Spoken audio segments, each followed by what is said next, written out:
তো আজকে দেখো ক্লাস 6-এর ইংলিশের ডাফ অ্যান্ড ডার্টি যে বইটা রয়েছে তুলসী প্রকাশনী এর 15 পেজের যে এক্সারসাইজগুলো রয়েছে সেগুলো নিয়ে আজকে আলোচনা হবে। তো আজকে দেখো লেসন 7 পার্টস অফ স্পিচের চ্যাপ্টার দেখো, এটা চ্যাপ্টার নাম্বার 2। তো আজকে লেসন 7 থেকে আলোচনা হবে। দেখো তো আজকে এক একটা দেখো এখানে এই পার্টস অফ স্পিচগুলোকে শনাক্ত করতে বলা হচ্ছে। তো দেখো এলিসিয়া একটা নাম, এটা নাউন হবে।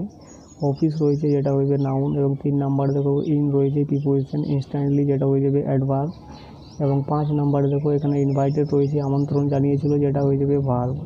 এরপরে লেসন নাম্বার 8-এ দেখো ডার্ক মানে অন্ধকার যেটা হবে অ্যাডজেক্টিভ। হেয়ার মানে এখানে যেটা হবে অ্যাডভার্ব অফ প্লেস, তাহলে এখানে অ্যাডভার্ব হচ্ছে।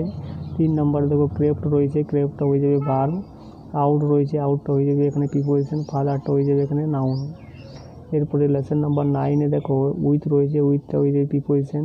প্যাশেন্ট মানে ধৈর্যশীল যেটা হয়ে যাবে পেশেন্ট, এটা কিন্তু অ্যাডজেক্টিভ হিসাবে ব্যবহার করা হয়েছে এখানে।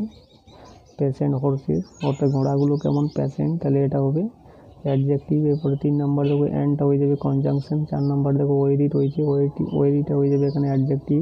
সিং মানে গান করা যেটা হয়ে যাবে কিন্তু ভার্ব। এরপরে দেখো লেসন নাম্বার 10, এখানে এগেন রয়েছে, এগেনটা কিন্তু এখানে হয়ে যাবে কিন্তু অ্যাডভার্ব। এরপরে দেখো টেরিফিক রয়েছে, টেরিফিক মানে ভয়াবহ বা ভয়ানক যেটা হবে অ্যাডজেক্টিভ। এরপরে 3 নাম্বার দেখো ইট রয়েছে, ইটটা কিন্তু হবে প্রোনাউন। এবং 4 নাম্বার একটা নাম দেওয়া রয়েছে দেখো জেরম ডেডিয়ান যেটা হবে নাউন। 5 নাম্বার দেখো ফোর্স রয়েছে, বাধ্য করা হয়েছিল যেটা হয়ে যাবে ভার্ব। এরপরে দেখো লেসন নাম্বার 11 ও রয়েছে, ওটা হয়ে যাবে ইন্টারজেকশন। সায়েন্স মানে কিরণ দেওয়া যেটা হয়ে যাবে ভার্ব। ওয়ান্ডারাস যেটা হবে অ্যাডজেক্টিভ। অরটা হয়ে যাবে কনজাংশন। প্যাশেন্সটা হয়ে যাবে এখানে নাউন। এরপরে লেসন নাম্বার 12-এ দেখো সিম্পল রয়েছে, সিম্পলটা হয়ে যাবে অ্যাডজেক্টিভ। অ্যাসিস্টেড মানে সাহায্য করেছিল। মেড মানে তৈরি করেছিল যেটা হয়ে যাবে ভার্ব। রিপ একটা নাম দেওয়া রয়েছে যেটা হবে নাউন, এবং স্লোলি মানে আস্তে আস্তে যেটা হয়ে যাবে অ্যাডভার্ব। দেমসেলস যেটা হবে কিন্তু প্রোনাউন।